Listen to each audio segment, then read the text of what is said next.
د پکتیکا ولایت د مرکز ښرنې اړونده د پلتو بند چې کلونه یې پکتیکاوالو د جوړولو غوښتنه کوله، د دوشنبې په ورځ د افغانستان د اسلامي امارت د رئیس الوزرا د اقتصادي چارو مرستیال له لوري د جوړېدو د بنسټ ډبره د 851 میلیون افغانیو په ارزښت کې ایښودل شوه. دغه په غرونو کې ایثار دره چې شاوخوا یې لویو وړو غونډیو نیولې ده، د پلتوني بند چې په جوړېدو سره به یې په کرنیزه برخه کې د مثبتو اغیزو ترڅنګ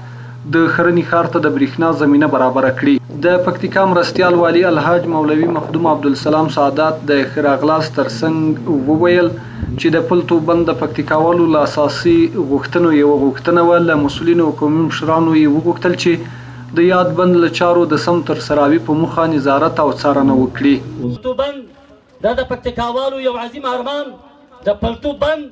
د نږدې ګاونډي هیوادونو دپاره یو ازغی د سترګو، د پلتو بند د یحیی خیلو،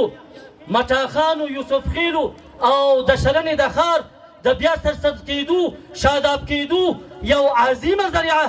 او د افغانستان د زراعت په برخه کې یو بهترینه پروژه، د افغانستان په سطح باندې یو عظیمه پروژه چې 800 میلیونه افغانۍ د دې بودیجه ده. تاسو پکتیکاوالو او ټول مظلوم ملت د افغانستان شاهدان یاست. د افغانستان د اسلامي امارت د رئیس الوزرا اقتصادي مرستیال الحاج ملا عبدالغني برادر حفظه الله وویل ژمن دی چې د هیواد په ګوټ ګوټ کې د متوازن انکشاف له مخې په بیلابیلو برخو کې په ځانګړي ډول د اوبو د مدیریت په برخه کې په مهمو او اساسي پروژو کار ترسره کړي. په ښه کیفیت په پوره صداقت او امانتداري سره بشپړه کړي. موږ دوی ته له خپل لوري د پوره همکارۍ ډاډ او اطمینان هم ورکوو. له نیکه مرغه په هېواد کې له فتحې وروسته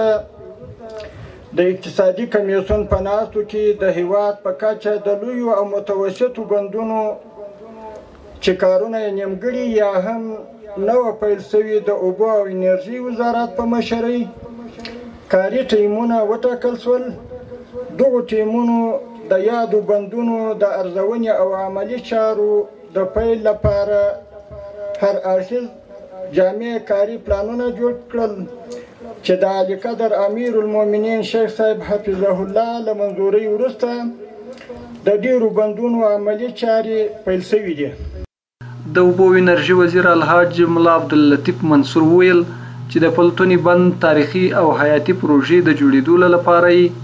851 میلیونه افغانۍ بودیجه ځانګړې کړې چې د 2.5 کلونو په موده کې به یې چارې په اساسي ډول بشپړې او ګټې اخیستنې ته به وسپارل شي. د افغانستان اسلامي امارت په 800 میلیونه کم او زیات بودیجه باندې به جوړیږي او الله دې وکړي چې دا 2 کاله مو قرارداد کړی په دغه وخت کې تکمیل کوو. دا به 1 متره لوړوالی لري او 25 میلیونه متره مکعب اوبه به زیرمه کوي چې ورسره تقریبا 1 میګاواټ په برق هم تولیدوي چې هغه د مرکز لپاره ښه کفایت کوي. خلک هم د دې بند په جوړېدو خوشحاله دي او زیاتوي چې د پکتیکاوالو د وختونو هیلو په پوره کېدو ده. سختو حالاتو کې را پیدا کوي چې 815 میلیونه